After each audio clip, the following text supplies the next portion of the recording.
It's great. You know, the energy in Hall H is something that's very hard to describe if you've never been there.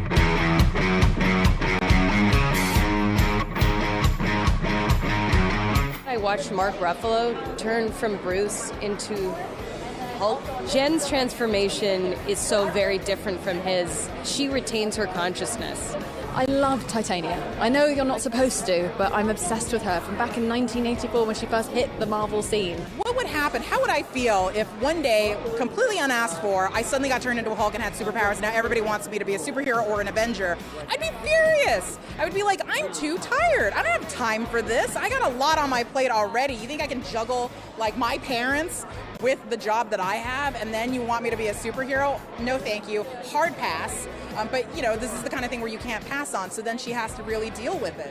Nikki's rad, very based in love, and kind of like her love language with She-Hulk and Jen Walters is just to kind of always make her laugh. I love Nikki so much.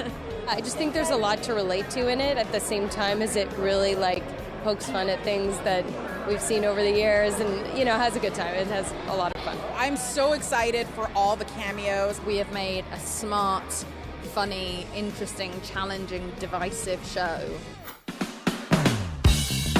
I always like that Scott Lang was really the everyman of the Marvel Universe. And I like that no matter what happens, he gets beat up, he comes back, he gets stranded in the quantum realm, he comes back.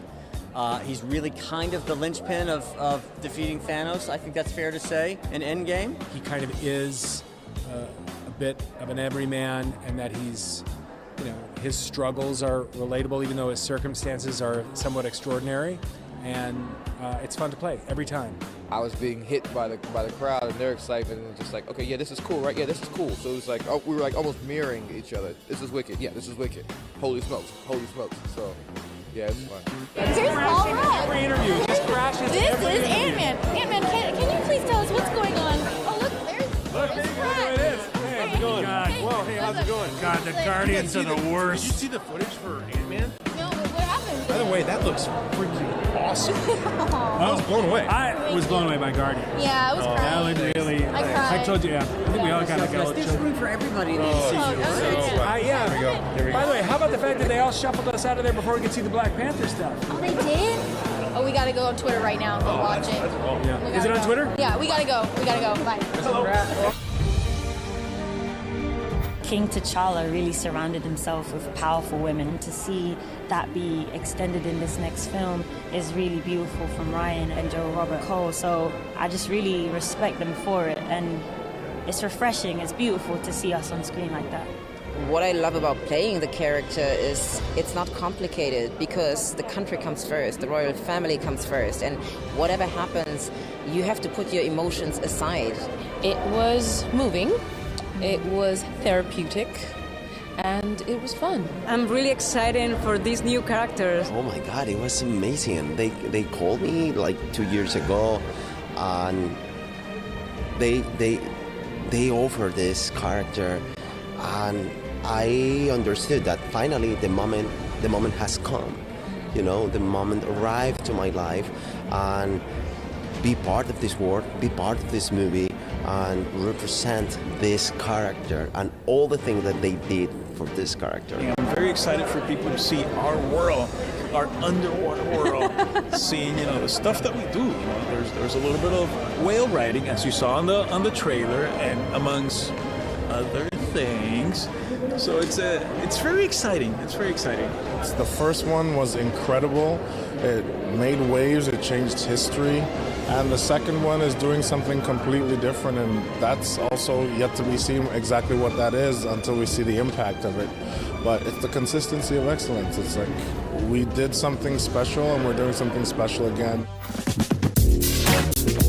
I think it's one of the more intense projects that Marvel has taken on, because literally the audience and the characters within the show aren't going to know if that person is really who they say they are. And so it will be like a pretty constant guessing game, I think, for the audience as they watch it. I love these characters, and I get to tell their full, complete story. This is the end of this group of the Guardians, their journey, and it's a complete story that goes back to when I wrote the the beginning of the first movie and where that comes from. So it really is one complete story. So I'm just fulfilling these characters' lives. I don't have to do anything to like keep it fresh because I love them and I love telling these stories. Concluding this saga has been incredibly emotional in a way that I didn't entirely expect it to be. It's been beautiful. I love it. I wouldn't trade it for anything I've ever done in my career. Adam, as you know, was kind of teased at the end of the second movie. So to kind of, explore his introduction in the third has been really, really fun. Nebula, had a very cathartic experience with the death of her father, Thanos, who was the source of all of her anger and pain. So now that he's gone, I think she can start to develop the personality that maybe she was meant to have a little bit, where it's like, there's more levity, maybe there's a little bit more lightness and some humor even. But she's still a little bit of an angry, mean person as well. It was super exciting because I was able to either go on stage and do it with a mock-up or do it as a voiceover, and I could have never missed a chance to go there and meet all of these incredible actors and James himself. So I used every single moment to be out there and see how they're doing it, because it's actually a true acting to imagine all of the things that are happening. So I was there and I had the time of my life. I was thinking about the fact that there was actually more interaction between Nebula and Mantis, which is good because we love each other in real life, me and Karen. It was nice to actually talk to each other in the movie. I was backstage and I got to see the trailer for the teaser, and I just went, am I in this? And it was so typical James Gunn, so emotional when the music kicked in, and I was like, wow. And then stepping on stage and seeing those fans just look at you with like he's arrived was amazing. There's so much more to discuss and so much more to unveil, and we didn't want to talk about everything today.